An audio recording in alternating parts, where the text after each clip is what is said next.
Hello everyone, good evening. So I'm Vishal Salsekar and today we are going to discuss the News Today articles of 26th and 27th of October. Right. So in today's discussion we are going to cover 5 important articles in detail, which includes the first article regarding 22nd India ASEAN Summit. So we'll see what exactly ASEAN is, what is this particular regional grouping. There has been a recent expansion of this particular grouping, and also along with that, what is the significance of the India and ASEAN partnership in this particular context. The next article is regarding Maha MedTech mission. We will holistically see that how this particular mission is striving towards the indigenization of the medical products development, and how that is going to be beneficial for the country like India to become a major exporter of the medical related equipment, right? Next is regarding the United Nations Convention Against Cybercrime. So this is one of the first cybercrime related convention, and we will see how recently there has been increase in the cybercrimes and how this particular convention can be a way ahead with this particular context. The next is regarding the constitutional morality. So it's not a new concept, but there have been certain Supreme Court judgments that again and again talks about that there is a need to ensure that the constitutional morality should remain the pioneer factor as far as the constitutional interpretation is concerned. So we will see regarding the constitutional morality, the concepts along with the further aspects in this particular domain. The last in this we are going to discuss regarding the significant concerns outlook for the Western Ghats. So recently there has been a report from the side of IUCN that has highlighted that how certain areas within India, including the Western Ghat, Manas National Park and others, are facing significant threats. So what are these particular regions, why there are threats, and what this particular region's importance as far as the conservation of biodiversity is concerned. Then after discussion of this, we are also going to discuss about the personality which is in news regarding Vaikunt Bhai Mehta, and then there are certain other important news articles that we are going to discuss briefly. Right. So let's start the discussion with the very first article regarding ASEAN and its importance. Now, since there have been 22nd Association of Southeast Asian Nation, which is the full form of ASEAN, and India Summit has held in Malaysia. That's why this particular summit is important, because previously if you have seen 2025 ka paper, whenever these particular summits are there can be UPSC prelims question regarding which particular declaration led to formation of these organizations, where their headquarters is situated, what is their charter, what is the status of their charter, and what is the role of India as far as that particular organization is concerned, right? So in this particular image you can see the map of ASEAN, which now includes the 11 countries. Previously it used to have 10 countries, right? And out of these 10 countries also, all of them were not the foundational member. So when the ASEAN was formed in 1967, in that particular case, only 5 members of the Southeast Asian geography were member of ASEAN, and gradually then further members were incorporated. Now, from the perspective of UPSC examination, there is General Studies paper 2, where in the international relations, there is a topic of the India's neighborhood policy, and here there may be the neighborhood relations, important international institutions or the regional organizations can be asked by UPSC. So that's why this topic is important. Now, talking about ASEAN, firstly, that there has been an expansion. So which particular country has joined? Timor-Leste, right? So UPSC can ask a quick fact regarding this. They will form 3 or 4 statements, where they will give 2-3 statements regarding the initial formation, and then they will say that Timor-Leste is the newest joinee of ASEAN. So in that particular sense, yes, it is correct. So it is the 11th member. Now, what is ASEAN? So as the name suggests, it is the association of Southeast Asian nation. That means it is representing the Southeast Asian identity.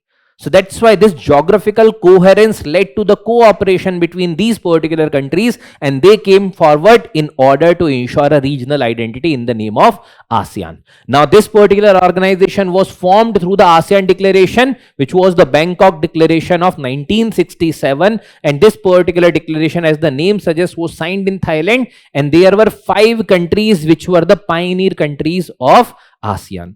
Which were those 5 countries? It includes the countries like Indonesia, which was the foundational members. I'm writing like F. Then there was Malaysia, second. Then there was Philippines, third.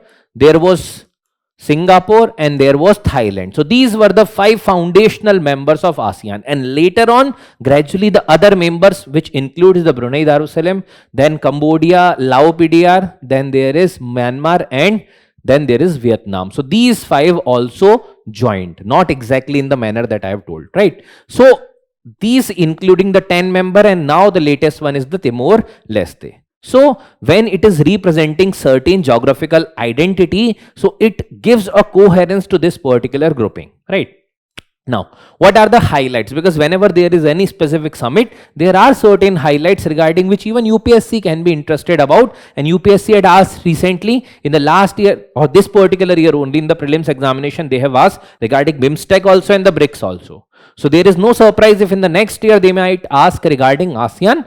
So you can expect the question regarding these particular topic. Now, what is the ASEAN and India relationship? Because whenever UPSC asks the question, they try to fit India angle into that. So present status of the relationship is the comprehensive strategic partnership since 2022. Now, what is the comprehensive strategic partnership? So this is basically a elaborated, or we can say enhanced level of strategic partnership, which includes the partnership in all the possible domain, including the defense, including innovation, including technology, including cooperation, maybe in the maritime domain.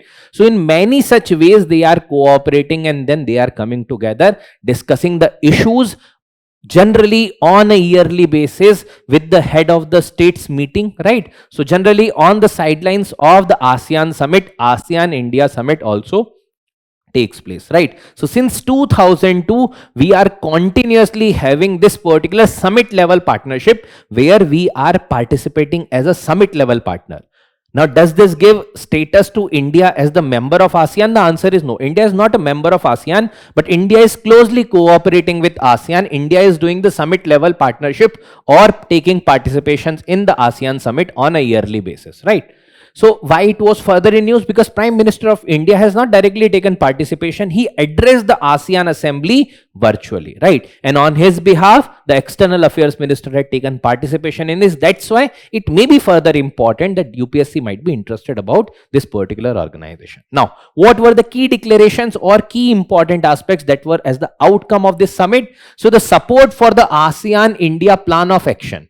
So what is this particular ASEAN India Plan of Action? Is to implement ASEAN India Comprehensive Strategic Partnership. Now see, as the part of this particular Comprehensive Strategic Partnership, we have taken certain targets: people to people cooperation, forming certain kind of maritime related alliance, maritime security related alliance. Then apart from that, supporting each other in the blue economy, supporting each other's cause, like for example in the South China Sea and all, right? So there are certain areas of cooperation where there is plan of action that has been decided, and in order to implement that, there has been declaration made, there has been a statement provided regarding this. Now this is for the 2026 to 30. This is the timeline. Next is the ASEAN India Joint Leaders Statement on the Sustainable Tourism. So since the countries are basically maritime countries or maritime in nature, and India is also focusing upon the blue economy and the tourism, because India is sharing the cultural linkage. This particular region has the historical ties with India.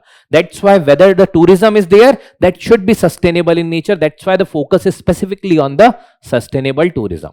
Next is regarding 2026 to be celebrated as the ASEAN India Year of the Maritime Cooperation, because this is the domain which is a connecting link, because historically India has the trade relation with many of these particular countries, specifically through the sea or the oceanic routes. right? Because very few countries have the land border with India when we talk about the Southeast Asian region. So Myanmar is the country where we are having the land boundary, but then there are maritime boundary with many such countries, right? That's why it is important. Then also there is a proposal to establish a center of Southeast Asian studies at the Nalanda University. Now why Nalanda University is significant? Because one such common link is Buddhism.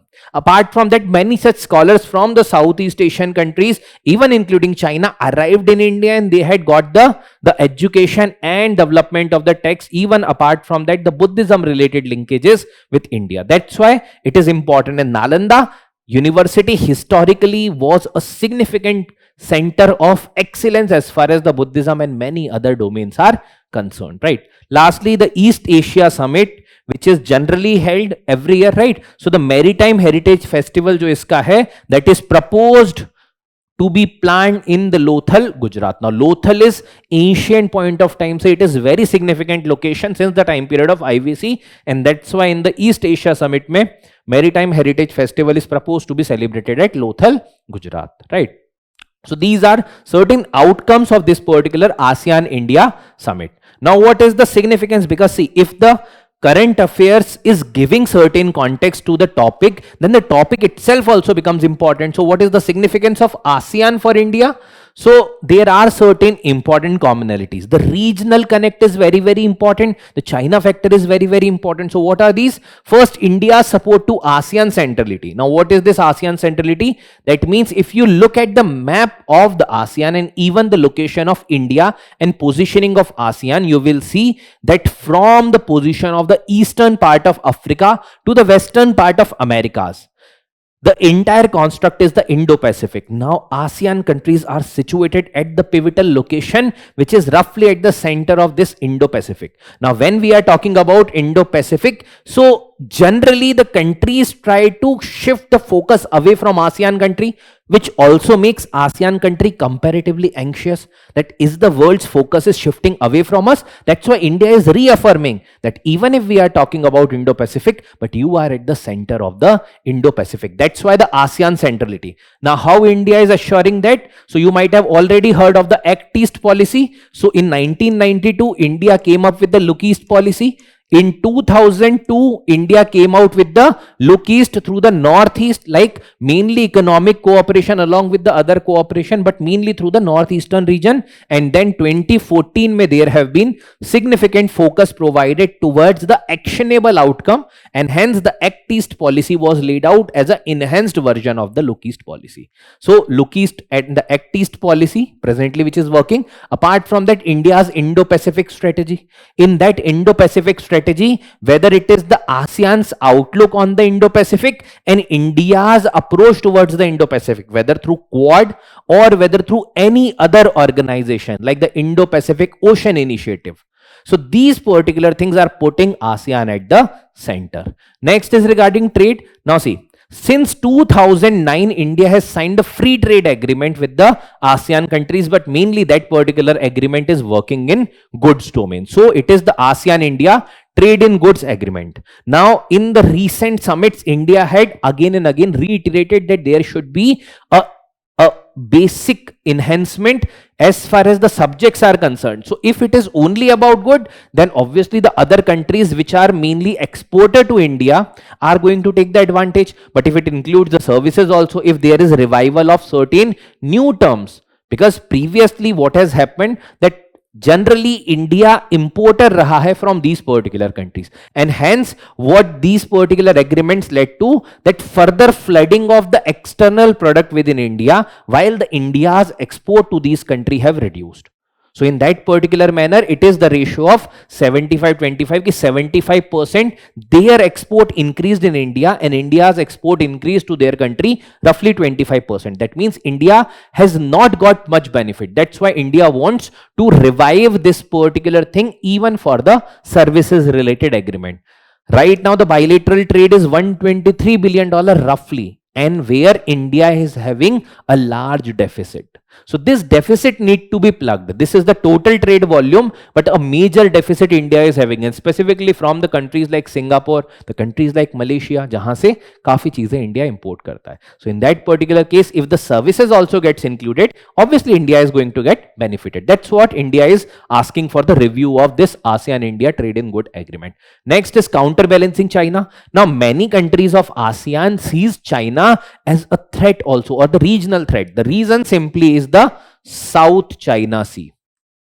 Now, in the South China Sea, the problem is that China's territorial claim within that particular region or the sea domain is conflicting with the other countries. For example, with Philippines, they are having issues on the Scarborough Shoal. With Vietnam, they are having the issues over EEZ. With Malaysia, they are having issues. With Indonesia, they are having issues. And that's why the countries want alternative. And here India fits in order to provide support, not against China as such, but basically to provide the support for the open and neutral Indo-Pacific region, and obviously for the benefit of the entire humanity. So ASEAN-India joint statement on the maritime cooperation, that is there. Then development of the India's northeast. Now when we are connecting the Southeast Asian region from India, the ultimate option which is very near to us is through Myanmar, right? Because then Myanmar is connected to the different countries through the land route, right? And in that particular sense, we are connecting, because since 2002 we are focusing upon the look east through the northeast region, and hence this particular thing is going to develop even the India's northeastern region and specifically the northeastern states. And here there is a project which is going on, which is the Kaladan multimodal transit and transport project, which is connecting the West Bengal region through the Bay of Bengal, through Myanmar, and through Myanmar it is connecting the Mizoram. So there is the proposed timeline that is provided for this is 2027 कि भाई ये majority operational हो जाएगा by 2027. Lastly, multilateralism. Last discussion mein we had discussed this topic holistically. Now both ASEAN and India both are supporter of multilateralism. They want that there should be alteration of the global order. Whatever issues that this world order is having, there should be alteration, there should be expansion of the UNSA, there should be reforms at the IMF, because these are representing the countries of the global south. That's why they want the reform in this particular global order, right? Now having discussed about the ASEAN-India partnership, now exactly to nahi, lekin हाँ, there are certain times inspired question also comes. Read this question. The new trilateral partnership AUKUS is aimed at countering China's ambition in the Indo-Pacific region. So this is the organization which is formed by Australia, UK and US.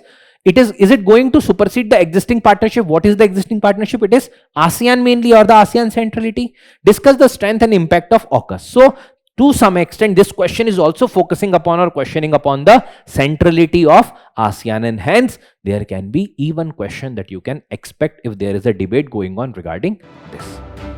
Next article is regarding the mission for the advancement in high impact area, which is the acronym for MAHA. ठीक है, MAHA, Mission for Advancement in High Impact Areas, MedTech mission. So medical technology related mission which is launched by government, right? Now from the perspective of examination, because it is dealing with the health related sector or the innovation in that, that's why GS paper 2 in the social justice section it can be easily fitted. Apart from that, the medical governance or the health governance related things, apart from that, government initiatives, and even from GS paper 3, because we are talking about the indigenization. So whether you talk about the economic development or whether you talk about the health infrastructure, it is important topic. So then what is this mission for advancement in the high impact area, MedTech mission? So as the name suggests, it is regarding development of medical technology in India. Now how you are going to innovate in the medical technology or develop the medical technology? First thing, you can do the innovation. That means certain things which we were importing previously, if we do innovate, we can find out the problem of those particular issues. Even apart from that, if we are going to develop those things within India, that means the cost that we are bearing in order to take those products within India, that means importing them, that can be reduced. And India is one such country which is having the large population burden. In that sense, if there is indigenization of the medical technology, to larger extent, the medical sector can be affordable. Right now it is affordable to some extent, but it can be made as affordable, it can be made as accessible, it can be made as available at get the quick steps, right? So that's why this particular mission is very, very important. Now, regarding the mission, what can be asked further by UPSC in the prelims related things? Who has launched? So it is Anusandhan National Research Foundation, which was formed under the ANRF Act. Anusandhan National Research Foundation 2023 में form हुआ था, right? Apart from that, ICMR, Indian Council of Medical Research, related with the medical related research, and then there is the Gates Foundation, which is also a member of this. So there can be a question which is stating that only government. The answer is no. There are certain other institutions which are part of it. Next is, what is the aim? As I have already discussed, to accelerate the innovation in the medical tech sector. Now, what kind of innovation? So innovation, indigenous development, that means development within the India. So research and development karna, affordable banana, reduction of the cost, and eventually that makes the things affordable, right? Apart from that, it will ensure the affordability. It will also ensure the high quality. Generally, what happens, let's see, all the country prioritize themselves. Suppose if there is a pandemic situation like COVID-19, right? And in that particular sense, the world is facing scarcity as far as the medical technology is concerned. Do you think at that point of time, other countries are going to give those equipment to India? The answer is clearly no. Initially, they will go for fulfilling their own need. Then only they will go for giving such things. You have seen those prime examples in the form of the vaccine related diplomacy that was done. And then India launched the vaccine Maitri. So through this particular initiative, India can become a net exporter of the medical technology, medical equipment, and low cost affordable equipment India can supply to the world. Right now, India is doing the same things with respect to the pharmacy, like in the form of generic medicines, right? So the same thing can be replicated over here, and eventually the economic benefit is going to be there, because अब जब export करोगे ज़्यादा, that means you are going to get money in return, right? And eventually that will make sure that your medical or the health related sector is doing comparatively good. Now, obviously you will have to give funding. So the funding will be provided to whom? The funding will be provided to the academic and the R&D institution in order to find the innovative solutions. Then the hospitals, obviously, to implement them. Apart from that, startups are there, MSMEs are there, medtech sector or industries are there. So basically, through industry, academia, MSMEs, and the companies which are going to develop based upon this particular scheme, that particular section is going to get the funding. Now, what is the amount of funding? There is a milestone linked funding. That means if you achieve certain milestone, depending upon that, you are going to get the money. So what is that particular range? It is roughly 5 to 25 crore per project. So 5 to 25 crore. Now, even maybe a chance that suppose if you are working upon certain complicated issues, so the government has also kept an exception that if there is certain exception has to be made, it can be increased even up to 50 crore. That means if your developmental wala area is doing something exceptionally good, in that case, it can be even fund up to 50 crore. Now, what kind of support that will be provided to you? So the support will be the national initiatives ke form mein. For example, there may be Patent Mitra. Now, the Patent Mitra say what you are understanding, that means there will be better facilitation for the patent filing or e-filing of the patent. Regarding support regarding the awareness for the patent related things. So the patent related support is being provided to you. Suppose if you are an industry or academia and if you have done something exceptionally good, in that particular case, the government will support you with respect to the filing of the patent, and eventually then you are going to get the benefit out of that, right? Then the MedTech Mitra. So see, generally hota kya hai ki there are sometimes the compliance related things, sometimes there are certain complexities attached to that particular project, right? So those facilitation will be provided to you. So here the best practices, compliance mechanism, regulatory support, these particular support is going to be provided to you. So it will act as a kiosk for your facilitation. Next is the clinical trial related network. So see, when you are going to develop any specific project, obviously the final permission will be only provided to you when that is providing certain result which is successful, right? And for that, obviously, you will be ensuring the clinical trials, and for that, government is going to provide you the clinical trial related network, including the environment. So all these things are going to ensure that the mission for advancement in high impact area for the medtech sector is going to do comparatively good. Now, why we are focusing a lot on this, and even apart from that, which particular technological areas it is going to focus upon. So talking about the technological areas that it is going to focus upon, it is going to provide focus with respect to the innovative medical devices. We know that when we are providing support for the R&D and the other things, obviously we want or we expect the innovation. That means some problem that we are facing, the devices that are being done or the technology that is being developed, that is going to support that particular issue.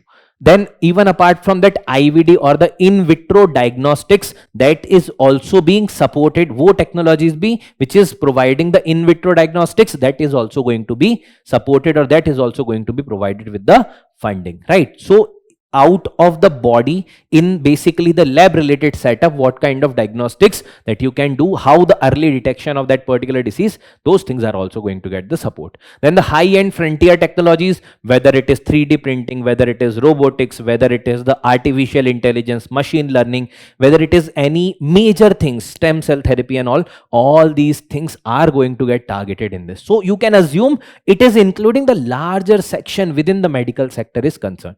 AI ML enabled platform and devices. So all these things are being part of this. Now, when we talk about the India's medtech sector, generally the question if they are asking, अब इतना सिर्फ scheme centric न होते हुए, it can be asked like regarding the medtech sector and the opportunities in the medtech sector. So you should be having some data regarding this, right? So it is a sunrise sector, which means that it is growing sector, and further there are high chances that it will grow further, because when the population is high, when the old age population is also going to increase, and apart from that a lot of issues are there, lifestyle diseases are there, right? So there will be certain issues, and for that we will need technological solutions. So it is estimated to be around 14 billion as of now, and it is expected to rise around $30 billion. That means there is a high potential in this particular area. Now when we talk about the medical devices related export from India, it has crossed 4 billion mark. That means already India is exporting, so it will further boost that particular export capability of India.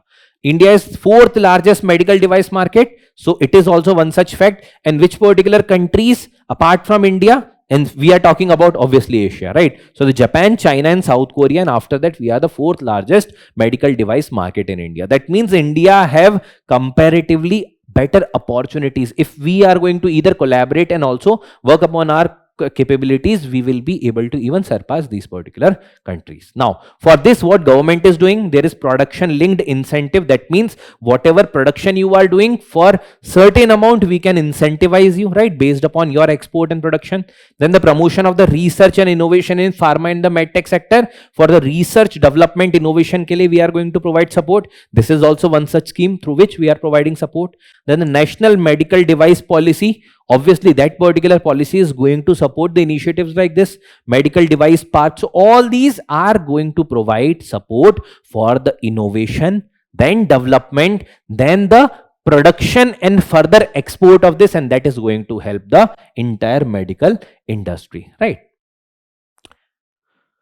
So the question that UPSC had asked, similar looking question, not exactly same obviously. How is the government of India protecting the traditional knowledge of medicine from patenting by the pharmaceutical companies? Now it was asked in 2019, they were asking about the traditional knowledge, because India has historical awareness regarding a lot of things, whether surgery, whether it is the different type of medicinal products, right? And what the other companies are doing, they are getting the patent of those particular products. So in that case, how India is providing support to the local people or the indigenous communities with respect to that, or how India is preventing those people. So at that point of time, there was a debate going on regarding this turmeric and all these things. That's why there was a question regarding this.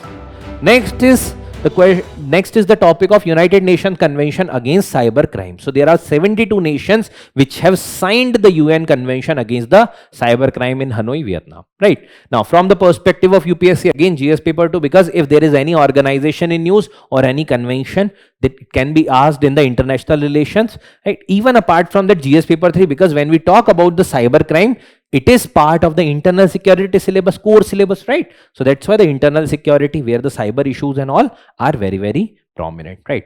Now what is this UN Convention Against Cyber Crime? Why we are talking about this? Because this is the one such milestone, which is one of the first convention like this regarding the cyber crime. So what it is doing, it is the world's first legally binding global convention to prevent and respond to the cyber crimes. Now you might be thinking, What exactly is cyber crime?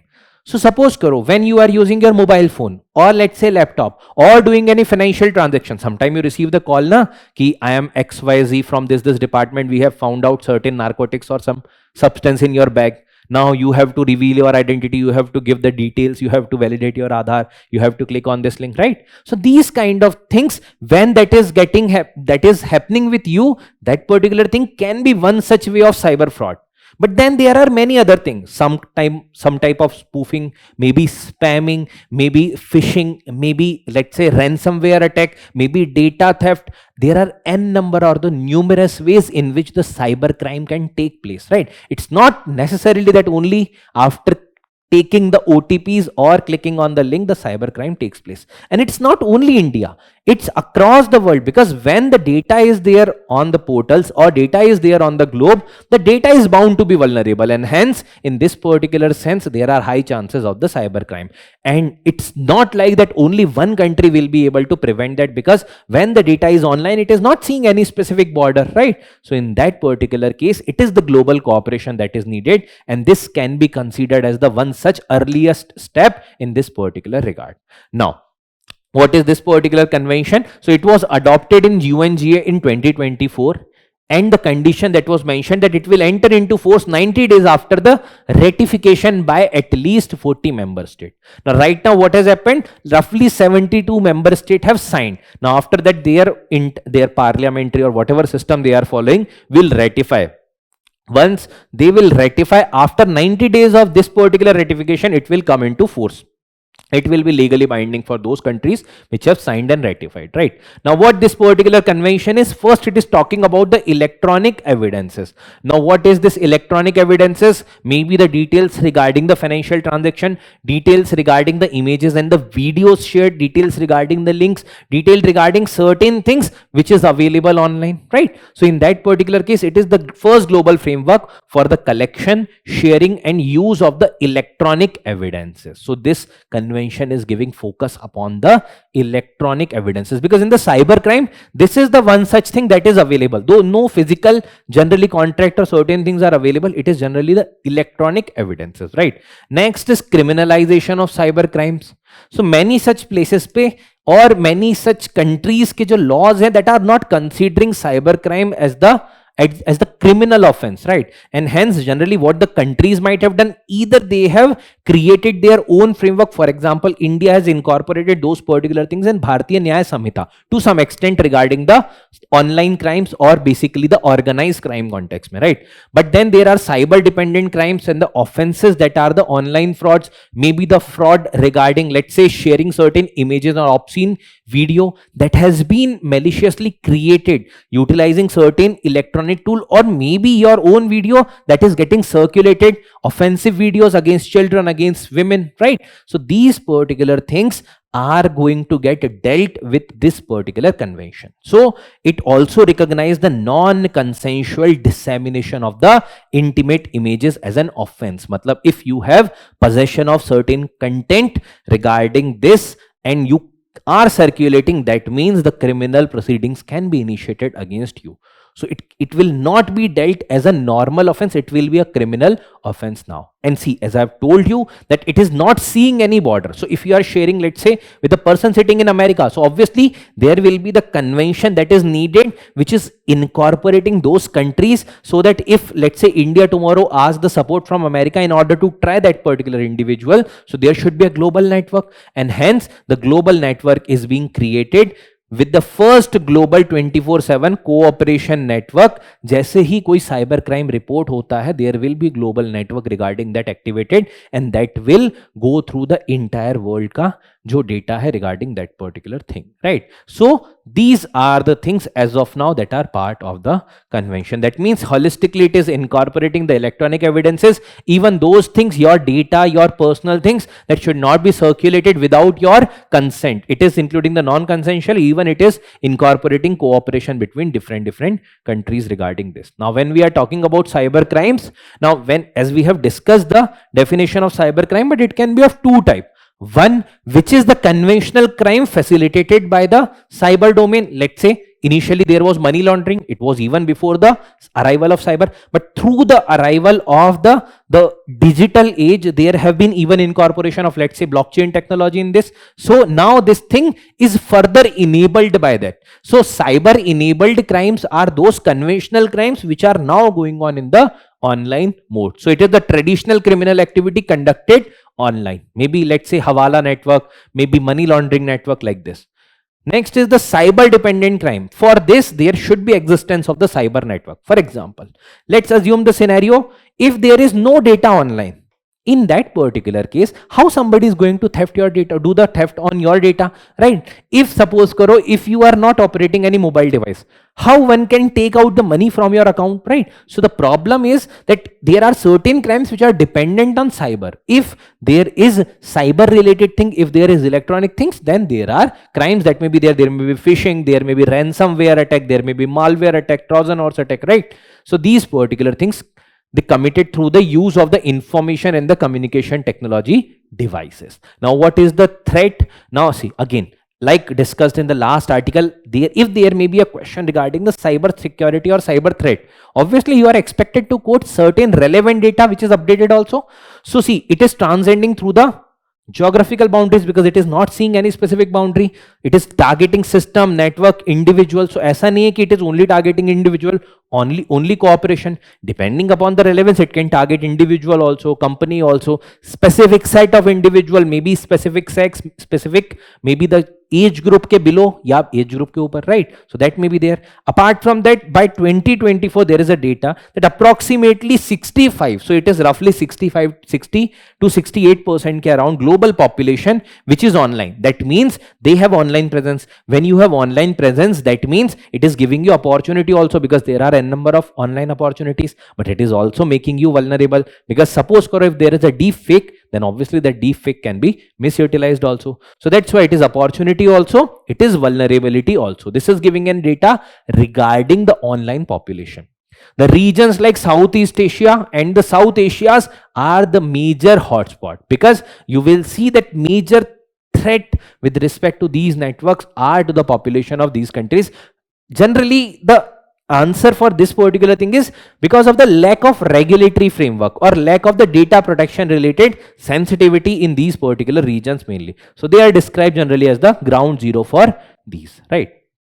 So these data and the fact can be utilized directly. Now see the previous year question, like what are the different elements of the cyber security? Keeping in view with the challenges in cyber security, examine the extent to which India have successfully developed the comprehensive national cyber security strategy. Now see, like this, the question was asked regarding cyber security. Now in the context of the recent UN related convention, there can be further question regarding this. So what thing it is addressing, or what can be the further way ahead that can be expected from your side, right? The next article, I would say very important article from the GS2 perspective. Definitely it is going to be a very important question, maybe this year, maybe next year, but बहुत important topic है, which is regarding the constitutional morality. And this is one such earliest topic that you read when you are going through the polity related syllabus.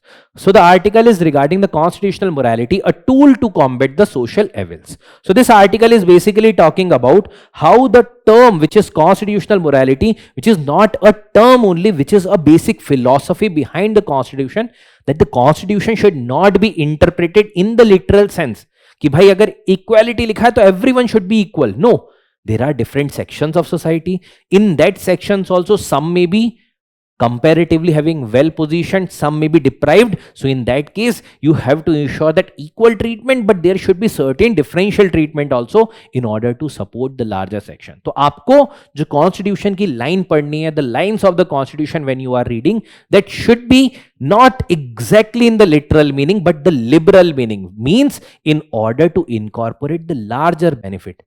And this is the thing that you can see with respect to the interpretation of Article 21 of the Indian Constitution, which is providing right to life and liberty, which is the part of the part 3, which is fundamental rights, right? So GS paper 2, polity, constitution, governance, social justice, it is important. Salient feature of constitution, separation of power between various organs and all. And even apart from that, GS paper 4, ethics, because in ethics also there are questions that can be asked, and even there have been questions that have been asked from constitutional morality.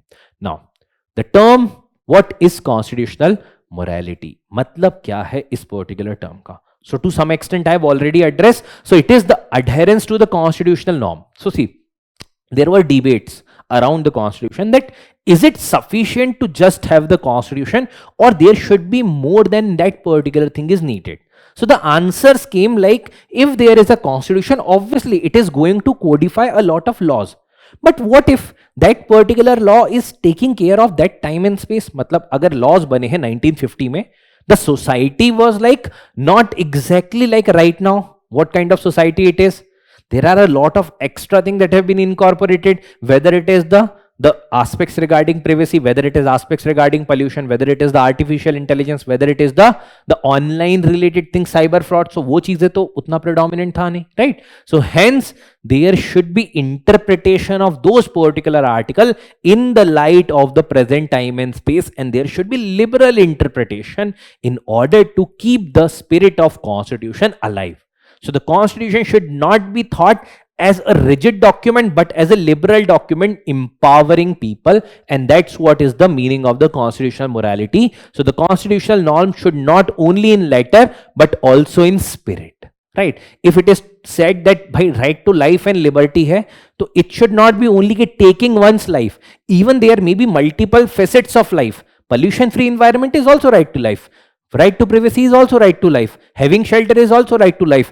Recognizing different genders is also right to life. So there may be multiple manifestation, right? Now there have been multiple interpretation by the historians also. For example, George Grote, who have given this particular concept, or we can say popularized this concept, said that bhai, it is a balance between the freedom and restraint. देखो, ऐसा नहीं है कि only freedom should prevail, otherwise it will lead to the situation of anarchy. मतलब freedom if provided to you that you can criticize the government institutions, there is no check on you. That means you can criticize like anything, any extent. That means there are chances for the vested interest also people can criticize, right? So that's why first citizens should follow the constitution. There should be norms of the constitution that should be followed. But at the same time, people should have power to criticize also the constitution. That means not exactly constitution, but the institution that were made. For example, let's say if there is any constitutional body that is not functioning at par, if the government is not functioning at par, if there are any institution not functioning at par, so there should be power available to you that can provide you the way ahead with respect to criticizing or ensuring accountability. तो ऐसा नहीं होना चाहिए कि constitution is absolute. There is nothing like you can't expect any alteration in the constitution, but it should not be like it should be so fragile that you can destroy anything, right? So there should be a balance. So citizens should obey constitutional authorities. For example, if there are constitutional bodies, elected government, that should be obeyed. But at the same time, there should be freedom to criticize them. What this freedom will ensure? This freedom will ensure the responsibility and accountability. If there is no responsibility, these institutions can turn anarchic, right? Or maybe these institutions can be autocratic. So in that particular situation, you will not have any specific power. Now, in the context of India, Dr. B.R. Ambedkar, while quoting the thoughts from the side of George Grote, right, he also mentioned that Indian society has multiple disparities and inequalities. We have poverty-related issues, we have hunger. There are a lot of issues are there that were being faced by the Indian society, and that should be resolved, and that can be resolved only based upon the principle of constitutional morality. We can't make a constitution that will be providing all the power to all. So that has to be interpreted. So the bodies which will be interpreting this, it is the task of them in order to incorporate the constitutional morality. And it is not such thing which is neutral, matlab apne aap aa jayega. It has to be inculcated. It is one such virtue which has to be learned. So whether government, whether institutions, whether any other body, that should incorporate that. It must be cultivated. Now, how constitution is having the constitutional morality? So we know that there are fundamental rights, which is part 3 of the Indian Constitution, from the article 12 of the Constitution to 35, which is talking about fundamental right, which is justiciable also, and which is giving you power that if they are not being provided to you, you can reach to even the Supreme Court in order to assert that right. Exceptions are there, but yes, majority extent mein they are enforceable. DPSPs, which are certain aspirations that were thought कि भाई ये चीजें भी होना चाहिए, but because of the lack of resources these things were not made as justiciable. But these are also very important provision, whether you talk about related to education, whether you talk about related to health, related to different vulnerable sections, it is talking about that, even including the Uniform Civil Code. Then the preamble, which is highlighting the values, whether sovereignty, whether territorial integrity and all these things, it is being highlighted by preamble. These things को interpret करते हुए ही constitution का interpretation हुआ है by the supreme court in different judgments. Lastly fundamental duties though were not part of the original constitution but were added through the 42nd constitutional amendment act. Article 51A talks about these particular fundamental duties, and they are basically the expectations from the side of citizen, that on one side you are enjoying rights, but on the other side you should also be responsible for doing certain duties, right? Now what is the significance? So see, when you are having constitutionally preserved rights, matlab you have fundamental rights, so basically there can be some expectation also that you should be adhering to certain duties. So it is providing the constitutional guarantees which will ultimately ensure the justice. ऐसा नहीं कि भाई the justice should be accessible only to those who are well worthy or rich people. It should be even accessible to the poorest of the poor population, right? So this is the case. That means this constitutional morality will ensure that the constitutional guarantee should not be the mere talkative statements, it is also the tangible justice. Now, how the courts at different point of time have incorporated the constitutional morality. So there are certain case laws. Now see, this can be as it is quoted in the answer. UPSC can ask the question like this. They have asked already similar kind of question, and they can ask, for example, for gender justice they have asked, for example, article interpretation of article 21 they have asked. So like this also there can be a question that you can expect regarding the interpretation of constitutional morality. So here, how the different constitutional morality related things, which is talking about the social justice or social change. First, it includes the women equality. The constitution says that there should be equality and even certain specific rights or privileges provided to women. Now, even after that, there were certain discriminatory practices. For example, a very famous case of the Sabrimala temple entry, which was banned for the certain age population of women, which was basically the menstruating age. Now, in that particular sense, Indian Young Lawyers Association versus State of Kerala case tha 2018 ka, which held this particular practice as unconstitutional, prohibiting the entry of the menstruating women in the Sabrimala temple premise. So, that was held unconstitutional, it was removed. Now, what is the principle? The principle of constitutional morality is working over here, that the right to life, right to dignity, then apart from that, untouchability related things can be interpreted over here, including equality. Then protecting privacy. You know, there was a very famous case of K.S. Puttaswamy case versus Union of India in 2017-18, which talked about the right to privacy as the fundamental right which protects the individual's dignity, autonomy and the freedom. So in 2017, this particular judgment was there in order to provide the or protect the privacy of the individual. Now this privacy is not just ki bhai, you should not be entering upon a room where an individual is there, but it is also about other domain, whether it is digital domain, whether it is about the person's gender and all these things, whether the religion, what religion it is following. So there should be no encroachment upon the privacy except certain circumstances. Then there are certain positive transformation related things. Now see, both of them are to enforce the social justice. Even positive transformation. Now, there are many such sections of society which are vulnerable. One such section is basically the section regarding the LGBTQ community, or basically we can say the issues like homosexuality. So in that particular cases, before this Navtej Singh Johar case, Navtej Singh Johar versus Union of India case, it was the criminalization of the homosexuality that was there through section 377 of IPC. Now that has been removed and now that is decriminalized. So right now the IPC has itself been replaced, but before that also it was a decriminalized. Now which particular case law? Navtej Singh Johar. Now again, the interpretation of constitution in a broader light. Next is Joseph Shine versus Union of India. Again similar kind of case law, but now regarding the 497 of IPC, which is regarding the adultery. So this has a decriminalized the adultery related issues. So these are certain positive aspects of the constitutional morality. Now see, it is not the exclusive list. There may be n number of other things which has already happened or that may come. So those things can be incorporated in your examples when you are making the notes on that, and that can be exactly replicated in the answer, right? Okay, next. Okay, now the PYQ, what is meant by the term constitutional morality? How does one uphold the constitutional morality? Ethics में पूछा गया था question. Very simple. Even there were short notes and all that were also asked regarding this.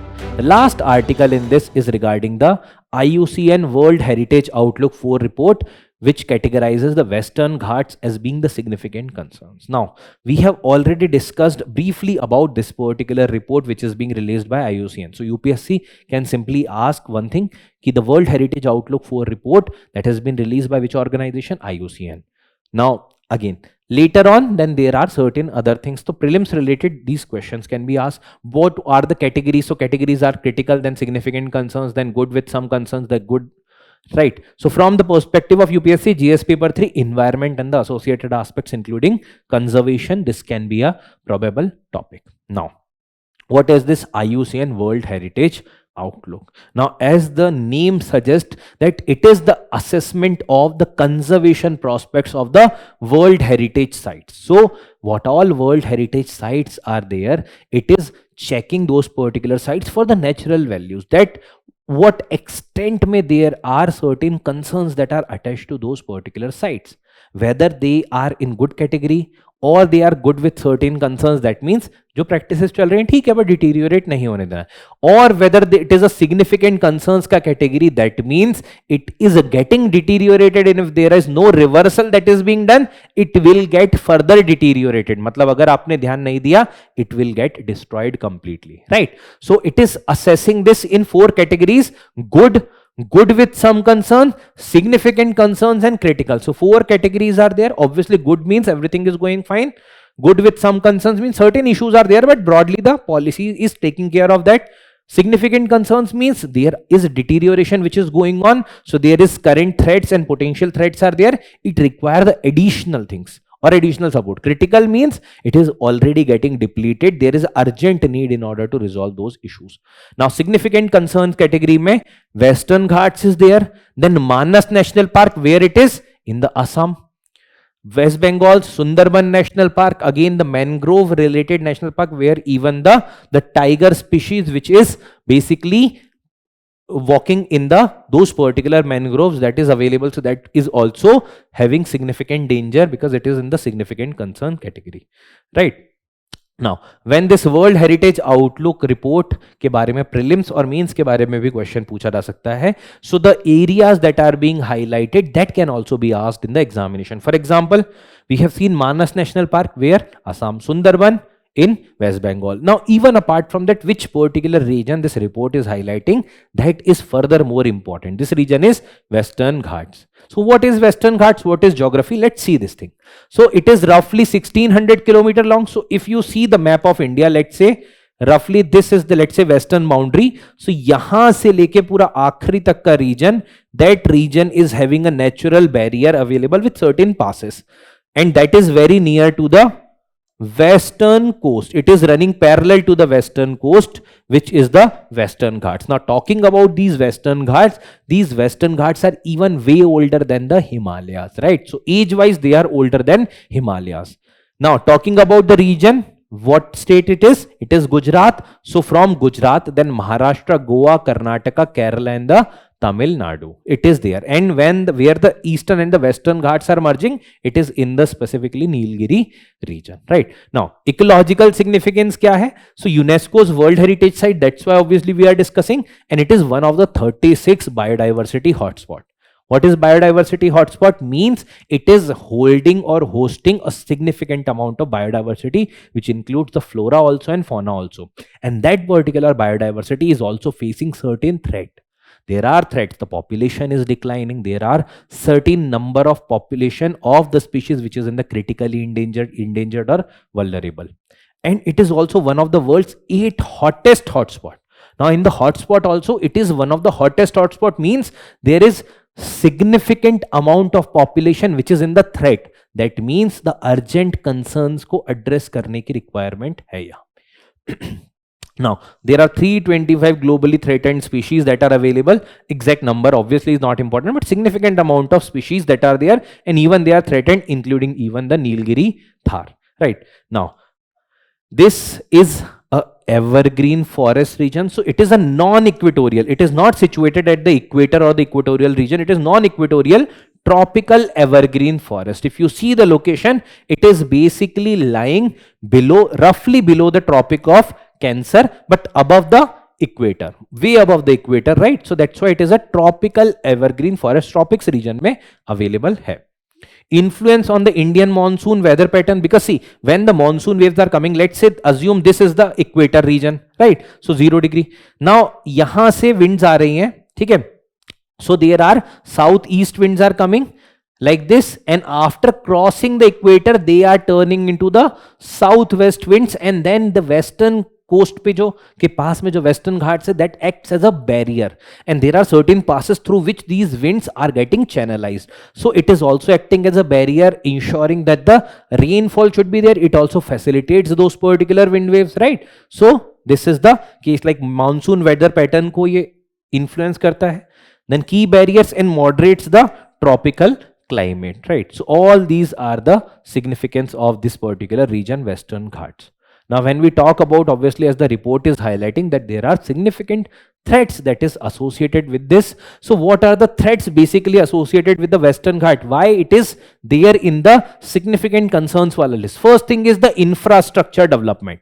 When you talk about this, this is highlighting that the hydropower project, because a lot of rivers are flowing and these rivers are passing through the elevation. So that is giving or providing the potential for the hydropower development. So there are projects including Silahalla pumped storage hydroelectric project in the Nilgiris. Even apart from that, there are roads development, there are other infrastructure development, other hydroelectric power generation, those projects are there. So those are impacting the regional geography, that is causing the instability in the Western Ghat region, and obviously it is impacting the biodiversity. Next is the land use conversion. That means previously used to be forest, now cultivated or converted into the cultivable region or the agricultural region. So in that particular case, don't you think so that that leveling of field is not going to impact on that ecosystem? So that is also these things in converted to the agricultural land for tea, coffee, rubber, oil palm, right? Next is the human wildlife conflict. Now suppose karo, when let's say this is a forest, and if you are passing the railway project from this, now you have divided this forest into two region A and B. Now maybe a chance that the species are passing from here to here and then they are getting died. That is leading to the man and animal conflict, and also the regions are now get fragmented. So किसी region में there will be deprived of the biodiversity. Some region might be having excessive competition and then elimination of those species, right? So dense population already hai. Even the people are now, if you see the states, Gujarat, Maharashtra, Karnataka, Kerala, Tamil Nadu, Goa, they have high population density. So that is also one such issue. Even expansion of agriculture, because that particular population will need more food. So that is also one such issue. Then climate change. So when the climate change is there, that there is change with respect to the temperature pattern also. Where it used to be comparatively colder, now that region is getting warmer.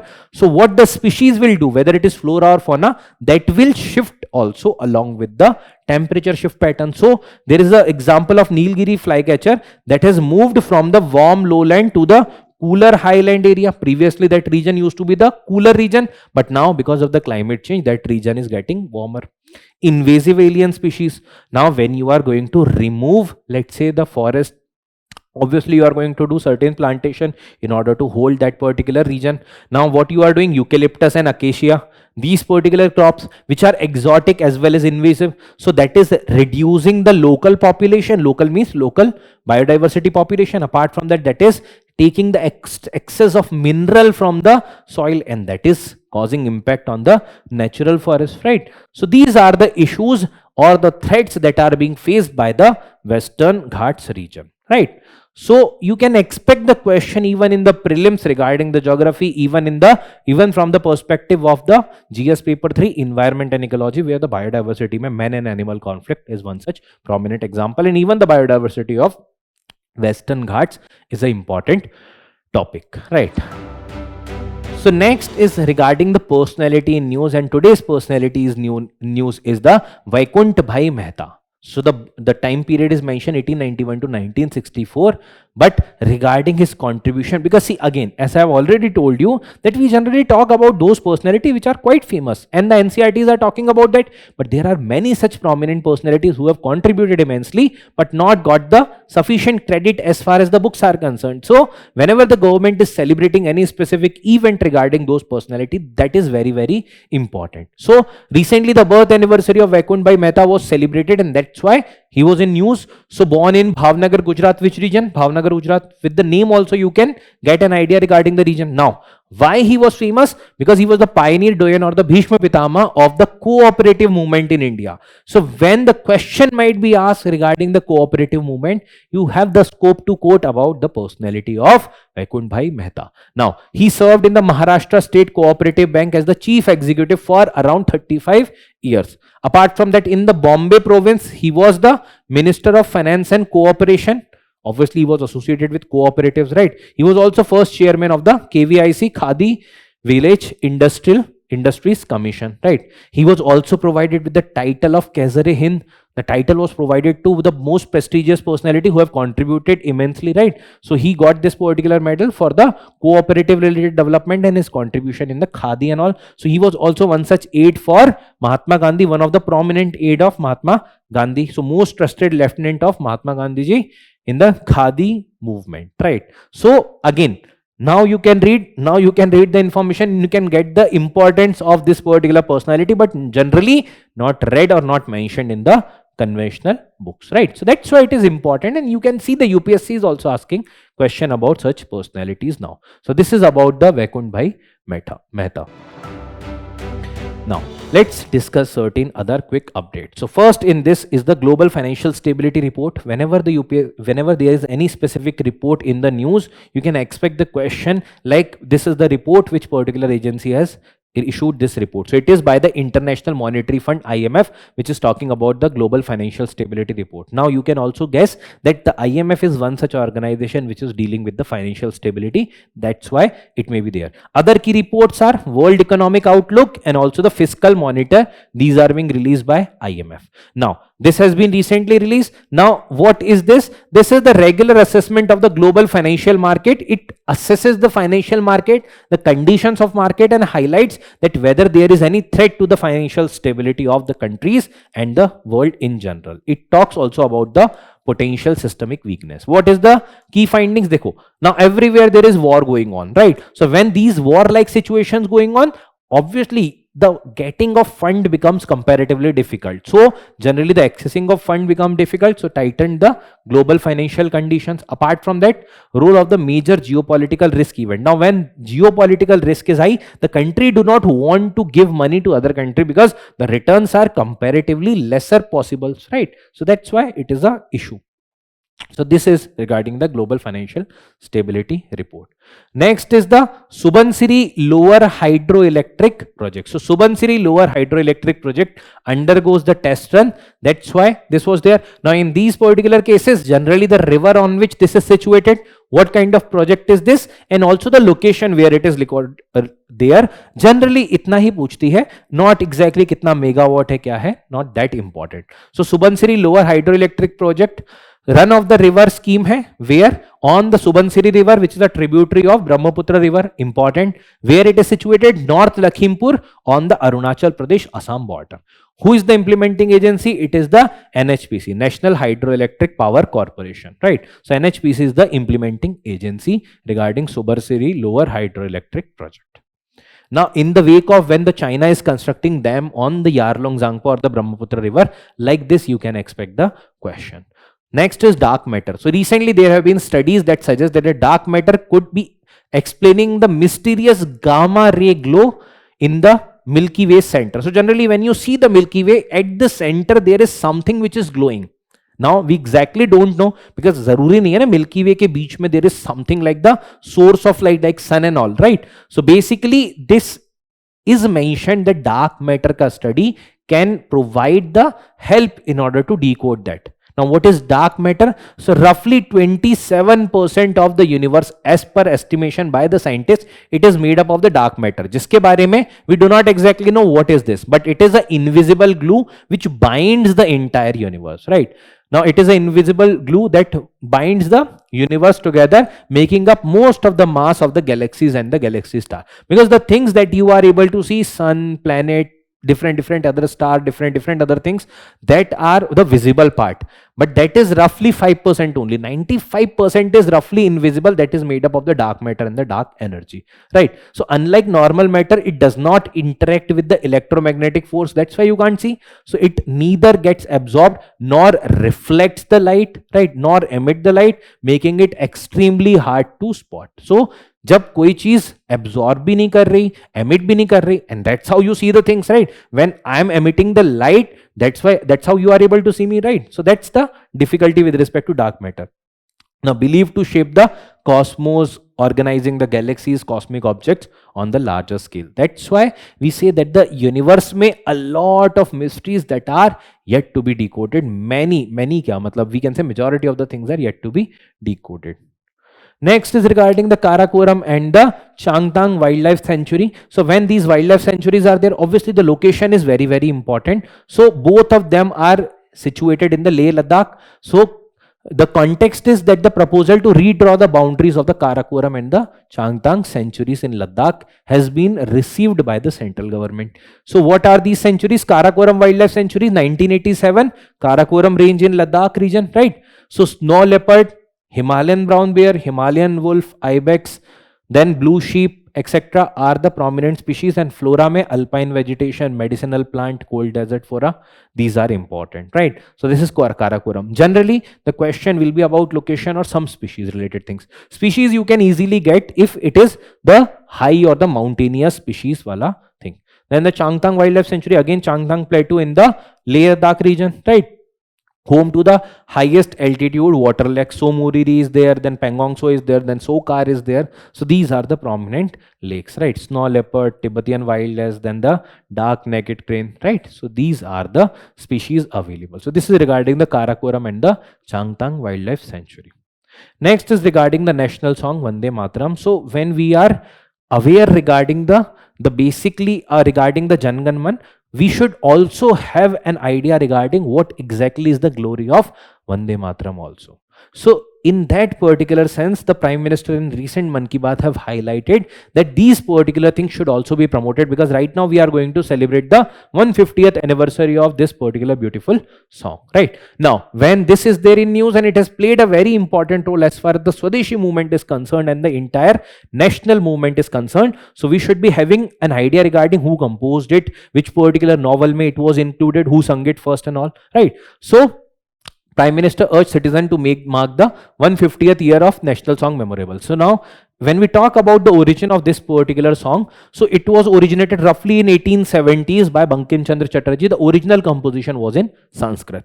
Now, after that, Bankim Chandra Chatterjee himself incorporated that in his novel Anand Mat in 1882. So later on it was incorporated in Anand Mat. After that, it was also provided with the equal status with Jana Gana Mana, which is the national anthem, right? Now it was first sung by, now see, 1894 was the year when Bankim Chandra Chatterjee died. Now it was sung for the first time in the Congress Assembly in 1896, which was in Calcutta session. Obviously he was not there, Bankim Chandra Chatterjee was not there, right? So it was Rabindranath Tagore, or Gurudev Rabindranath Tagore, who sung it for the first time in the Congress Assembly. Later on it was adopted as a major symbol of unification of India, right? So 24 January 1950, it got from the Constituent Assembly, it got the status of the national song of India, an equal status as Jana Gana Mana, which is the national anthem.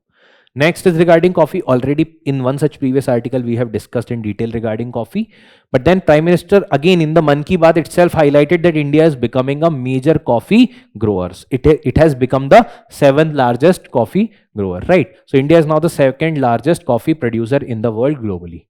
He has highlighted the popularity of the Indian coffee. Now India is producing both Arabica also and Robusta also, which are the two prominent varieties of coffee.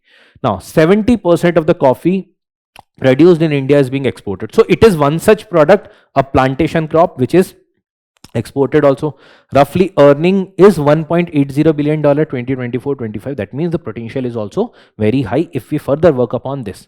Karnataka, which includes Chikmagalur, Kurg and Hassan, then Tamil Nadu, then Pune, Shevaroy, Nilgiri and Annamalai, then Kerala, Wayanad, Travancore and Malabar. These are the prominent regions which are producing, and even now the northeastern states are also getting step up in this particular context. Now soil, which soil is needed? So soil should be deep, fertile, rich in organic matter, well drained soil, but slightly acidic in nature. So 7, which is the neutral pH, वहां से थोड़ा कम, slightly acidic in nature. What is the condition? There should be gentle to moderate slopes होना चाहिए. Temperature should be comparatively moderate, 15 to 30 degrees Celsius. Then annual rainfall is 100 to 250 centimeters. So these are the conditions which are needed with respect to this. Next is regarding the Rashtriya Vigyan Puraskar. So government has recently announced the Rashtriya Vigyan Puraskar. Now, as the name suggests, Vigyan, this is provided for different streams of science. So all the possible streams of science which are there for the recognizing the contribution within the scientists, technologists, innovators in the diverse field of science, right? Now, there are 4 categories in which these awards are being provided. Just have a brief idea about that.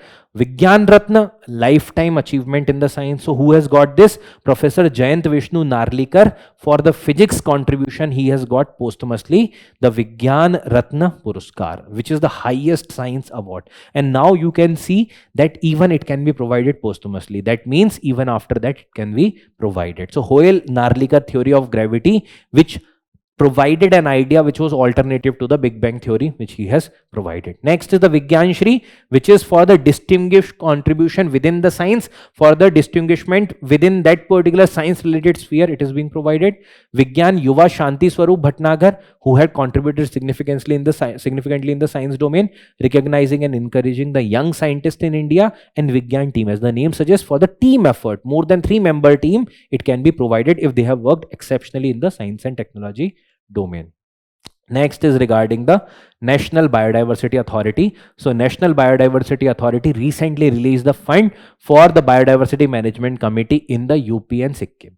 So see, this is a authority. National Biodiversity Authority is a statutory authority that was formed under the Biodiversity Act of 2002. It was formed in 2003, statutory autonomous body, which is the Ministry of Environment, Forest and Climate Change. Now, where is the headquarter? It is in Chennai, right? Now, it has created 3-layer structure. So at the national level, there is National Biodiversity Authority. At the state level, there should be State Biodiversity Committee, and then there are, or the State Biodiversity Authority, then there is at the district level, there is a Biodiversity Management Committees. So Biodiversity Act and the rules provided State Biodiversity Board. So State Biodiversity Boards are there, and the Biodiversity Management Committee at the local level. So if the funding has to be provided to the Biodiversity Management Committee, the National Biodiversity Authority gives the funding to the State Biodiversity Board, and that facilitates money to the Biodiversity Management Committee. That was done in this particular case. So why this is being provided? So there are aspects कि भाई देखो sustainable use होना चाहिए biodiversity का, then fair and equitable sharing of benefit. For example, let's say a company goes in the village of UP and extracts something from that particular village which is having medicinal property. Now those local who are preserving that particular product should be compensated, and this is the responsibility of the National Biodiversity Authority in order to ensure the functions of the conservation, sustainable use and the fair and equitable sharing of the benefit. So fair and equitable sharing, jahan se aap extract kar rahe ho, that benefit should also be provided to that particular community. So this is regarding the National Biodiversity Authority. So with this, we have completed the entire News Today discussion for the 26th and 27th of October. Now there must be certain question on your screen. Try to solve them. Try to visit on this particular page. You will get further questions and the aspects regarding this. And further, whatever question I have asked you during this entire session, try to even answer that, because that will ensure breaking your inertia and taking certain things in a deeper manner. Because सिर्फ सुनने से काम नहीं चलेगा, you have to even implement those particular things even in the answer writing and from the very beginning only. So I hope the things whichever we have discussed in detail and also otherwise are clear to you. Thank you everyone. Have a great day.